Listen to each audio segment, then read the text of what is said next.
Bueno, vamos a ver antiepilépticos.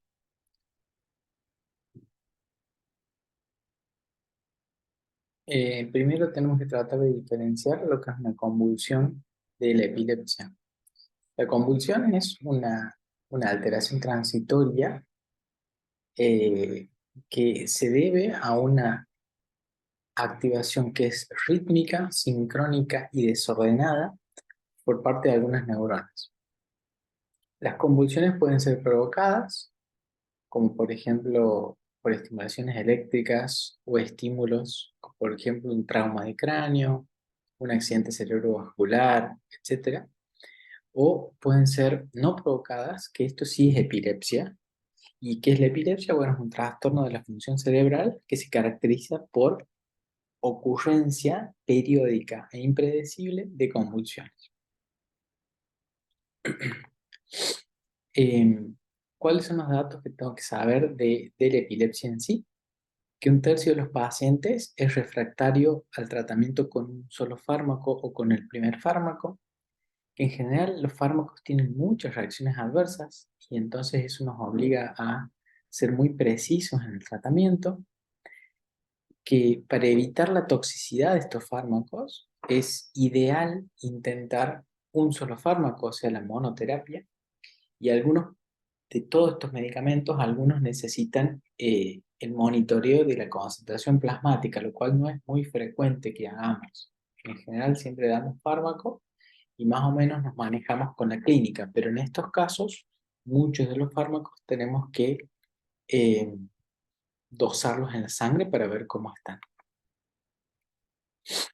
En cuanto a la fisiología neuronal del sistema nervioso central, ustedes saben que para estimular las neuronas tenemos aminoácidos que son excitadores como el glutamato, que a través de los receptores NMDA o AMPA terminan estimulando y excitando las neuronas, e inhibidores del sistema nervioso central como el GABA, que gracias a sus receptores GABA-A terminan inhibiendo la excitación neuronal. A su vez, la excitación neuronal se puede generar gracias a la apertura de los canales de sodio o de calcio o gracias a el cierre de los canales de potasio. O sea, los canales de potasio cuando se abren inhiben las neuronas y los canales de sodio y de calcio cuando se abren estimulan a las neuronas. Eso hay que tenerlo bien claro por un montón de situaciones. Primero, porque sabemos que una neurona tiene conexiones que se hacen a través del espacio sináptico y es este espacio sináptico donde están los neurotransmisores. Fíjense acá en esta figura tenemos que los canales de sodio presinápticos se pueden inhibir, por ejemplo, con todos estos fármacos que ya lo vamos a ir viendo. Existe también una proteína que es esta SV2A, que puede ser inhibida con levetiracetam. Esta proteína es muy importante porque es la que termina acoplando la vesícula a la membrana y generando la secreción de neurotransmisores al espacio sináptico. Esto lo podemos inhibir con el levetiracetam, que es un fármaco súper útil. A su vez también podemos abrir los canales de potasio con este fármaco, que es la retigabina, que es bastante restringido. Y además podemos inhibir la subunidad de calcio alfa-2 delta con gabapentina o pregabalina, por ejemplo. Por otro lado, otro fármaco de uso restringido es el fernavato, que interacciona con los receptores NMDA y los inhibe, que son del glutamato. Y fíjense la retigabina, que también la encontramos acá, inhibiendo estimulando los canales de potasio para su apertura. Por lo tanto, lo que tengo que saber es que para inhibir una convulsión o para tratar la epilepsia, lo que tengo que hacer es inhibir una neurona. Y volviendo al gráfico anterior, la puedo inhibir o potenciando el GABA o inhibiendo el glutamato, estimulando la apertura de canales de potasio o inhibiendo los canales de sodio y los canales de calcio. Esto es lo mismo, pero a nivel de lo que es el GABA, el glutamato, perdón. Eh, El GABA, por ejemplo, puede abrir los canales de cloro de una neurona, hiperpolarizarla y de esa forma apagarla, por así decirlo. ¿Quiénes interaccionan en ese receptor? Las benzodiazepinas y el fenobarbital.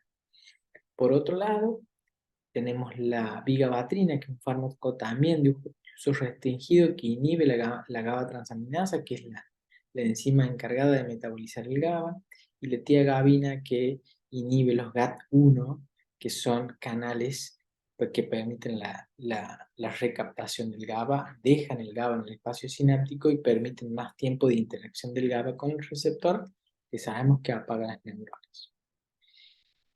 Por lo tanto, mecanismos de acción hay muchos. Podemos modular los cationes, por ejemplo el sodio y el calcio, inhibiéndolos, o el potasio abriendo sus canales. Potenciar la neurotransmisión a través del GABA, ¿sí? Tanto por inhibir su metabolismo, inhibiendo la GABA transaminasa, o su recaptación, como la tiagabina, o estimulando los receptores directamente del GABA, podemos modular la proteína SB2A o los canales de calcio que contengan la subunidad alfa-2 delta, o inhibiendo la excitación sináptica que produce el glutamato. Estos son todos los antiepilépticos, hay un montón y son bastante heterogéneos, eh, pero en general ese es el concepto que yo tengo que tener. Uno de los fármacos más usados hasta hace poco tiempo, hasta la aparición del levetiracetam, que está acá, ha sido la fenitoína. Y la seguimos usando, por supuesto que la seguimos usando. Eh, la fenitoína inhibe los canales de sodio y ese es su mecanismo de acción principal. Pero a dosis altas interfiere con los receptores del GABA y eso vamos a ver qué efectos puede producir. La fenitoína tiene una actividad anticonvulsiva. Lo bueno es que no causa gran depresión del sistema nervioso central. Si uno apaga las neuronas, en general el efecto adverso más común a todos los antiepilépticos es la sedación y el sueño que producen. Pero la fenitoína justamente no tiene ese problema. Lo que sí, a dosis tóxicas, por este efecto que interfiere con los receptores del GABA, puede generar excitación. Y a dosis letales, obviamente, rigidez de deceleración, porque genera gran alteración de la electrofisiología por alterar los canales de sodio y por alterar los canales GABA. En general, no hablo mucho de cinética, pero sí de la fenitoína porque es importante. Vienen dos formulaciones orales, una de liberación rápida y otra prolongada. Se une en gran proporción a la albúmina, se metaboliza en el hígado y eso genera muchas interacciones porque además es un inductor del citocromo P450. Tiene una eliminación que se satura, ¿ah? Y por eso es importante monitorizar las concentraciones plasmáticas a veces, y es insoluble en agua, o sea, es muy, muy, ultra, hiper liposoluble. Por vía endovenosa usamos la fosfenitoína, que es un profármaco que se metaboliza tanto en el hígado como en los glóbulos rojos, y esto es muy particular a justamente la fenitoína. Precauciones tengo que tener en la vía de administración, tener en cuenta que no es soluble en agua y la tengo que administrar solita por una vía que no tenga ningún otro medicamento o ninguna otra solución pasando. Tengo que tener en cuenta que la duración de la exposición puede generar reacciones adversas a largo plazo y también la dosis. Las reacciones adversas más comunes, como inhibe los canales de sodio, también la fenitoína es un antiarrítmico y como todo antiarrítmico puede llevar a arritmias.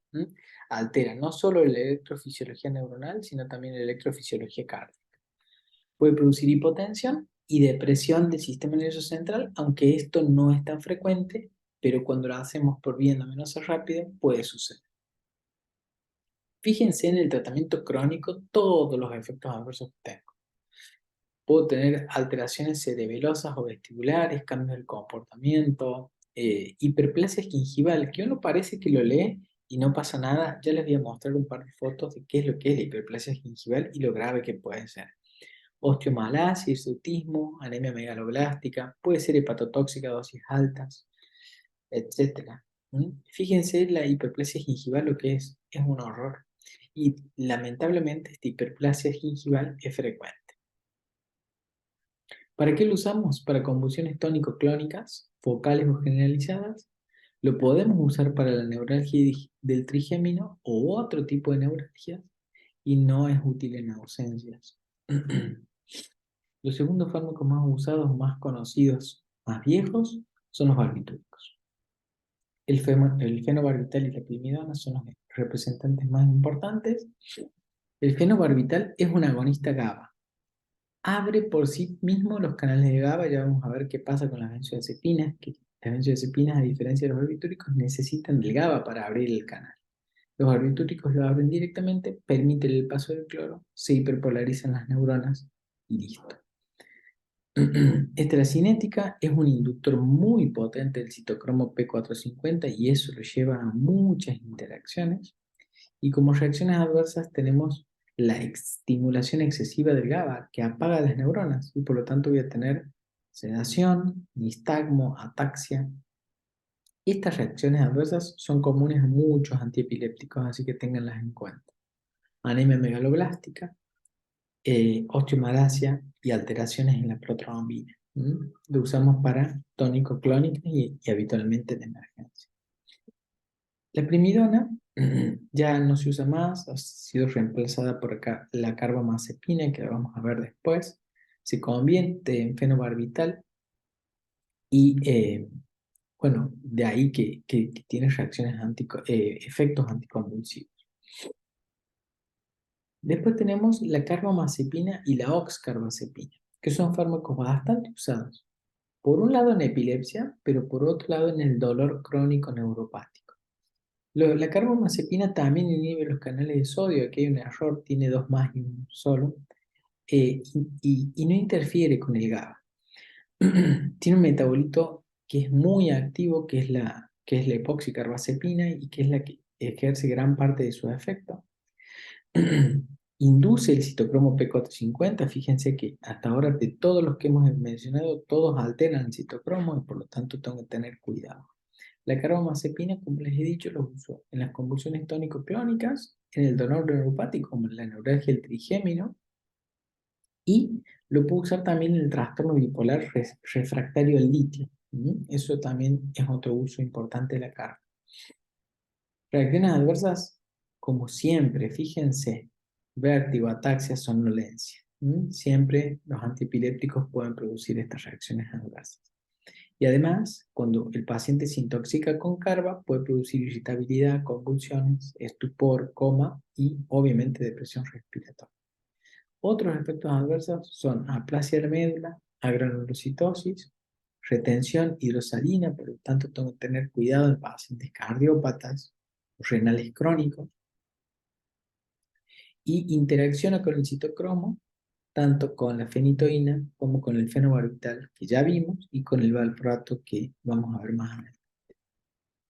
Noxcarbazepina es un profármaco de este compuesto, que es el compuesto activo, es para convulsiones focales solamente en niños, no induce el citocromo P450, a diferencia de la carbamazepina, y las reacciones adversas son muy parecidas. La etosuximida, este fármaco es distinto a todos los que venimos viendo. Todos los que venimos viendo son para convulsiones tónico-clónicas. Y en general, las convulsiones tónico-clónicas dependen de canales de sodio, de GABA o de glutamato. Sin embargo, las ausencias dependen de la estimulación de los canales de calcio. Y eso hace que la etosuximida sea exquisita para tratar las crisis de ausencia. ¿Por qué? Porque inhibe las corrientes de calcio tipo T. Reacciones adversas de la etosuximida, bueno, también lo mismo. Sedación, letargo, puede producir cefalea. Casualmente, la carbamazepina produce depresión de la médula ósea, al igual que la carbamazepina, la etosuximida, perdón. Depresión de la médula ósea, al igual que la carbamazepina, pero además puede producir parkinsonismo y fotofobia, y esta es la novedad que tiene, porque altera los canales de calcio también a nivel del sistema nigroestriado, y eso hace que la dopamina mal funcione en ese lugar y genere parkinsonismo. Otros fármacos súper y ultra usados, no tanto para convulsiones, pero sí para el dolor neuropático, son la gabapentina y la pregabalina. Son estructuras del GABA modificados, aparentemente también tienen algún efecto sobre los canales de calcio. Lo bueno que tienen estos fármacos es que no se metabolizan ni se unen a proteínas y no tienen interacciones con otros anticonvulsivos. Se usa para esto, para convulsiones focales o generalizadas, y mucho uso para el dolor neuropático. ¿Mm? Por ejemplo, pie diabético, por ejemplo, un herpes zóster o neuralgia también del trígeno. Se usa para la fibromialgia, que todavía es una dolencia que entendemos poco, y como todo anticonvulsivo puede producir somnolencia, mareos, ataxia, etc. En el embarazo es categoría C. ¿Mm? Es un gran problema el embarazo y las convulsiones, ya lo vamos a ver. El levetiracetam y el brivaracetam son dos fármacos que han venido a revolucionar bastante. Se unen a esta proteína SB2A que hace que las vesículas neuronales después se puedan unir a la membrana y liberarse. Y por lo tanto inhiben en parte la liberación de glutamato, estimularían aparentemente la liberación del GABA e inhibirían canales de calcio y la liberación de calcio de vesículas. Y además, el brivaracetam inhibe los canales de sodio, está mal esto, regulados por voluntad. Todos, fíjense, estos son bastante buenitos. Buena absorción oral, no tienen metabolismo hepático y no inducen ni tienen interacciones, lo cual, junto con gabapentina y pregabalina, son atractivos para evitar reacciones adversas. Lo bueno que lo puedo usar para convulsiones focales o tónicos crónicas generalizadas. Incluso los puedo usar en las mioclonías que son difíciles de tratar. Y lo bueno que tienen es que son muy bien tolerados, como todo antiepiléptico, pero estos a dosis más altas pueden dar un poco de efectos antiepilépticos generales, como son el sueño, la ataxia y los mareos, y algunas reacciones de hipersensibilidad. Vamos con el valproato. El valproato es un fármaco. ¿Se acuerdan la amiodarona que en cardio puede producir alteración de los canales de potasio, alteración en los canales de sodio, alteración en los canales de calcio, beta y alfa bloqueante? ¿Hace todo la amiodarona? Bueno, el valproato también hace todo en el sistema nervioso central. Inhibe canales de sodio, inhibe canales de calcio, estimula la síntesis del GABA, inhibe además la degradación del GABA y modula aparentemente la actividad génica porque inhibe la histona desacetilasa y eso hace que tenga un efecto a nivel génico. ¿Para qué lo uso el valproato? Lo puedo usar para un montón de cosas. Como tiene tantos mecanismos de acción, es bastante versátil. Lo puedo usar en las ausencias porque inhibe los canales de calcio, lo puedo usar en las mioclonías, en las crisis focales o en los tónicos clásicos. Reacciones adversas del valproato, muchas. Como la medrana tiene un montón, y lo del valproato también. Esto, común a todos los antiepilépticos, puede producir alopecia, que es la pérdida del cabello, aumento del apetito y aumento de peso. Puede producir hepatotoxicidad y ahí se han reportado un montón de casos de hepatitis fulminante y además puede producir pancreatitis. ¿Mm? La cinética del valproato es bastante particular, tiene metabolismos activos y otra cosa, como veníamos bien, este induce el citocromo y por lo tanto tiene muchas interacciones con todos estos fármacos que también inducen citocromo, la fenitoína, fenobarbital, etc. El topiramato. El topiramato es un fármaco no tan nuevo, pero que inhibe las corrientes de sodio, activa las corrientes de potasio, además aparentemente mejora las corrientes del GABA, que son de cloro, y aparentemente también limitaría la acción del AMPA-cainato, que es uno de los receptores que tiene el glutamato, que es el glutamato es activador y por lo tanto al inhibirlo tendría un efecto inhibidor sobre ese tipo de estimulación. El topiramato, en general, es bien tolerado. Produce reacciones adversas bastante particulares y no tan comunes a los antipiléticos. Produce cálculos renales, porque tiene un efecto inhibidor de la anhidrasa carbónica. Esto es común a los antipilépticos, a diferencia del que vimos recién, el valproato produce aumento de peso, que produce pérdida de peso y nerviosismo, y a largo plazo se ha descrito deterioro cognitivo, y por lo tanto esto hay que tenerlo en cuenta a qué paciente se lo vamos a dar. No, no le podemos dar topiramato a un paciente joven por justamente este efecto que está en duda. Y algo muy particular que lo describen muchos pacientes es el cambio de sabor en las bebidas tipo Coca-Cola. ¿Sí? Lo puedo usar por un montón de epilepsias, sobre todo las focales, tónico-clónicas y en los síndromes de Lennox-Gastaut. Un uso extra epilepsia o convulsiones del topiramato es la migraña, ¿no? Tiene un muy buen efecto sobre la migraña y eso es salvador para los pacientes que la sufren, porque realmente es muy molesto.